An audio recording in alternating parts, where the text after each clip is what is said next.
आज से हम लोग बिहार बोर्ड के एमसीक्यू क्वेश्चन स्टार्ट कर रहे हैं। इस सीरीज में आपको विज्ञान और साइंस से रिलेटेड एमसीक्यू क्वेश्चन कराए जाएंगे, जहां आपको 100 में 100 नंबर्स मिलेंगे।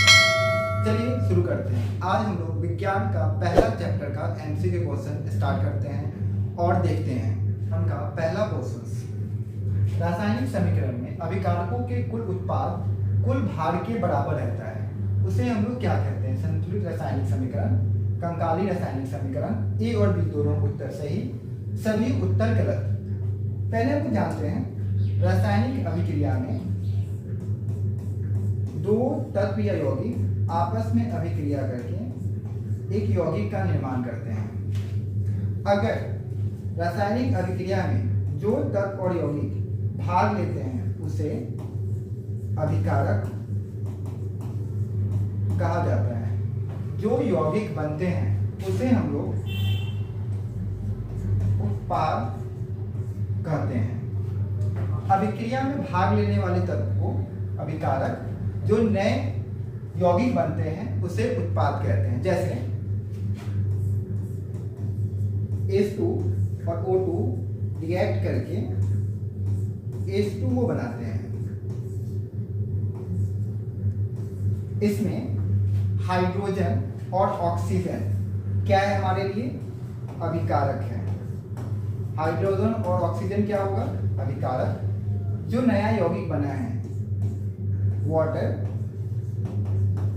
जो हमारे लिए उत्पाद है। ठीक है।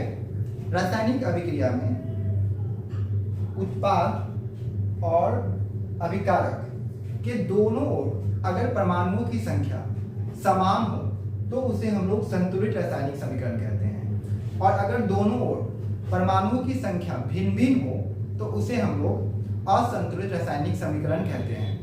अब आते हैं क्वेश्चन पे। हमारा क्वेश्चन था रासायनिक समीकरण में अभिकारकों के कुल भार उत्पाद के कुल भार के बराबर रहता है। अभी हमने बताया कि अभिक्रिया में भाग लेने वाले तत्व को अभिकारक, जो नया चीज बन रहा है उसे उत्पाद।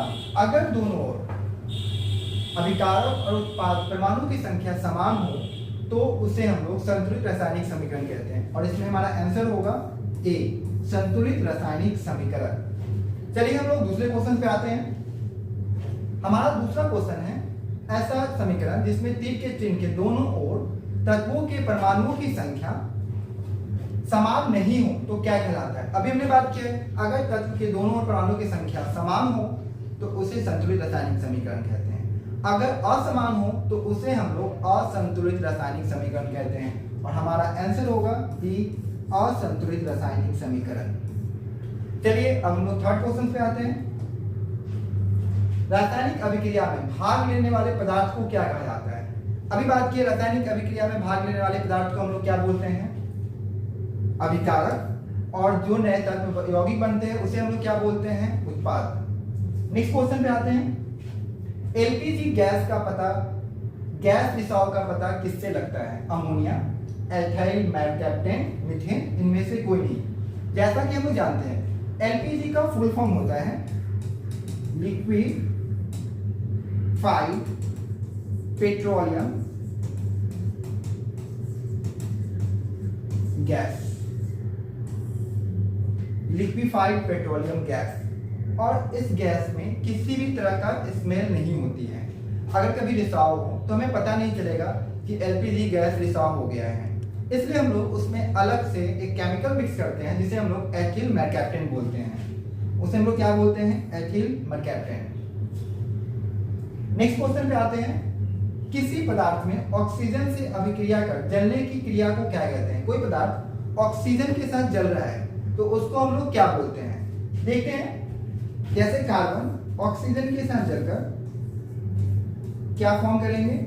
Carbon dioxide. और ये किस तरह की अभिक्रिया है?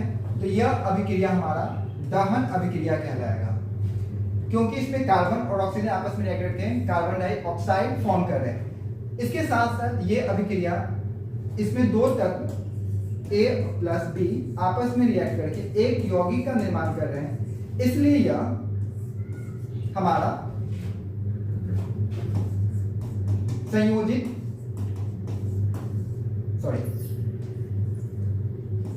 संयोजन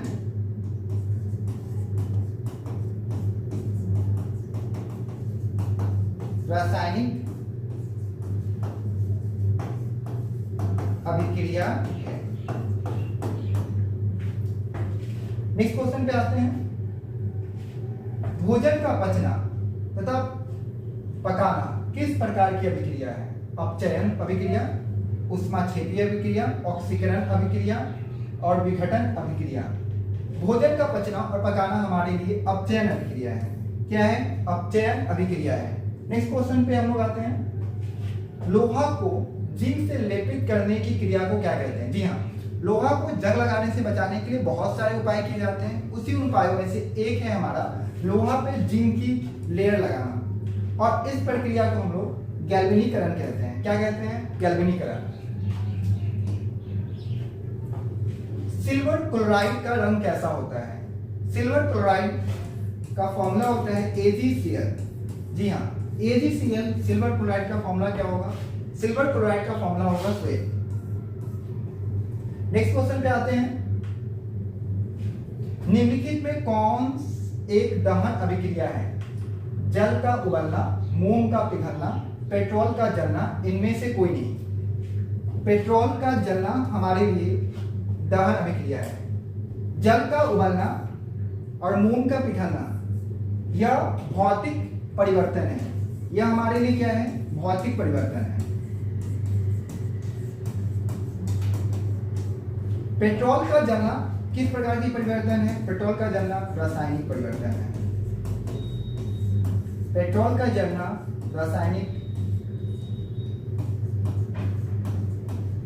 परिवर्तन है। नेक्स्ट क्वेश्चन पे आते हैं। श्वसन किस प्रकार की अभिक्रिया है? श्वसन किस प्रकार की अभिक्रिया है? जी हाँ, श्वसन हमारे लिए उपचयन अभिक्रिया है। श्वसन किस प्रकार की अभिक्रिया है? श्वसन उपचयन अभिक्रिया है।